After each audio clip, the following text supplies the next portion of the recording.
it feels like it has been such a long time since I graduated from NUS. Most people can't wait to get over school and start working, but for me, I actually kind of like my time in school. Guess in hindsight, that's because the nature of my schoolwork and projects are actually aligned with my work energy. This term work energy is actually inspired from this book, Work Energy, written by Jim Harmer. It's a very simple book to read, no technicalities at all. But I find the way the author shared about his story and struggle very relatable. Not so much of how he worked in a dollar store, stocking shelves to support his family and his study, to eventually creating a successful business, though that's definitely inspiring. But more importantly, I'm intrigued by the way how he actually figured out what makes him tick, ultimately abandoning his career as a lawyer and building a business that really drives him. So in the book, the author defines work energy as the personal inner drive that makes you tick. It is this unique mechanism that your mind has developed to get things done, and it is usually shaped by your life's experience. And this work energy is what I'm going to talk about today because I find it so relevant and applicable to many of us in the society now. I hope that by sharing my own experience with you and how I figure out my own work energy, it can help you find yours as well. So I'll put down a link in the description below if you wish to read and find out more about this book. So just a little background, my major was in chemical engineering. It deals with a lot of science and math, as you may have guessed. There's a lot of processes that we studied, like oil refining and separations. There's processes like batch processes, continuous processes, involving many reactions and complex flows. Anyway, as I was saying, I was very much motivated during my university days. So I always have question marks in my mind when people complain about how boring certain modules are or how difficult or taxing certain projects are. And that's of course true to a certain extent. It's definitely not easy. But more than that, there's a number of projects, especially during the final year, where we have to do independent research, optimization, and come up with effective and creative solutions. Okay, I shall not bore you with more of these engineering topics. What I want to say is that I was pretty much in the flow back then. Even if the schedules were hectic, even if I have to travel out to give tuitions on most of the days after school to earn my living expenses and pay for my school fees, and not even mentioning on the co-curricular activities that I'm involved in. It was really tiring. I would fall asleep on a bus, in a train, and even in the lecture hall, and this process will repeat itself every day. But somehow it felt really fulfilling for me. I was always working on the problems and solutions, researching and analyzing data, trying to piece together many information to come up with better ideas. My mind just can't stop thinking about it. Of course, I'm driven to ace my projects and the exams ultimately, but looking back, I found that this element of competition was stimulating as well. I guess the strive to reach those goals alongside my competitive nature is what made me thrive in the coursework. While it didn't occur to me back then, in hindsight, I think I was actually engaged with my work energy.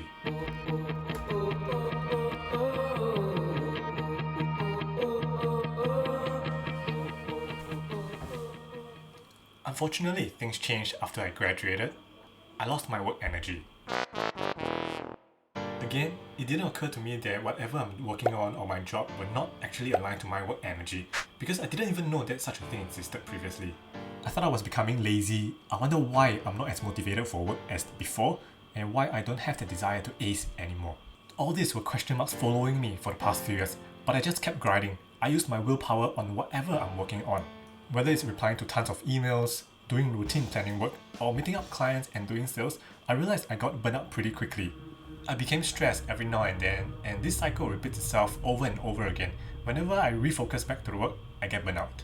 So for the past 2 years, I've been pondering about this mysterious loss of energy that I have back in the school days. So I read tons of books and watched tons of videos. Finding my passion, my purpose, asking myself what my strengths are, do I have any interest in any areas or any fields? Yes, all these questions are important to ask, and it does help to shed some light as part of the process of self-discovery. But after I read this book about work energy, it kind of brought greater clarity and sums up all these elements into a simple yet profound concept. So I started to compare the different kind of works that I did in school to the work that I was doing after I graduated, basically trying to piece all the different elements together to try to figure out the kind of work energy that I have so that I can get back to the flow state again. There's a lot of different ways to go about doing this. For example, you can try to remember the time that you were in flow, forgetting how fast the time has passed, determine the kind of work that you were engrossed in. But another way of looking at it that I find incredibly helpful is to recall the types of work that you feel like your soul is just being eaten away, or what I call a soul-sucking work. I understand that there's a lot of things that we dislike to do, and that's why we call it work. Different people have different likes and dislikes. What I like to do may be what you hate to do, and vice versa. But the keyword here is soul sucking. The kind of work that makes you feel like you're just draining away your energy and soul away. If you haven't experienced that before, good for you. But if you have experienced it before, then you will know what I'm talking about. For me, that would be doing the same thing over and over again like a routine, and doing something that doesn't require me to combine my analytical and creativity mind to work together just doesn't feel inspiring. These are just some of the things that I realized back in the past few years when I was working in different jobs and different businesses, when I compare them to that high energy that I experienced back in my university days. So after some self-reflection over the past 2 years, this is the short version of what I found about what ticks me. Being able to learn new things constantly, have measurable goals that I can benchmark and compete myself against, and finally, have a good mix of work that engages in my logical reasoning, analytical, and creative part of my mind. I think that's what will keep me motivated for a sustained period of time without getting burnt out so easily. The reason for sharing this is so that I hope it can inspire you to find your work energy, especially for those of you who are currently in a job or business that doesn't fire you up.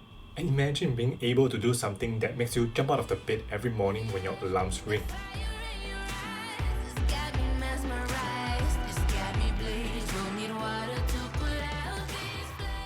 Or at least don't blame yourself on being unmotivated or uninspired to do more, especially if you have always loved your work previously. Perhaps you're just not clear about what your work energy is yet. So take some time to reflect. It may not be an immediate revelation. It may take a while to figure it out. Even now that I have figured out more or less what makes me tick, it still takes time for me to align my work with my work energy. But I think I'm at least making some progress. So I'll continue to share with you my journey of building my business and investment portfolio and any other interesting ideas and learnings that I think will benefit you as you embark on your own endeavors, just like this video today. So do subscribe to the channel and click on the notification bell to get notified once our next video is out, and I will see you soon.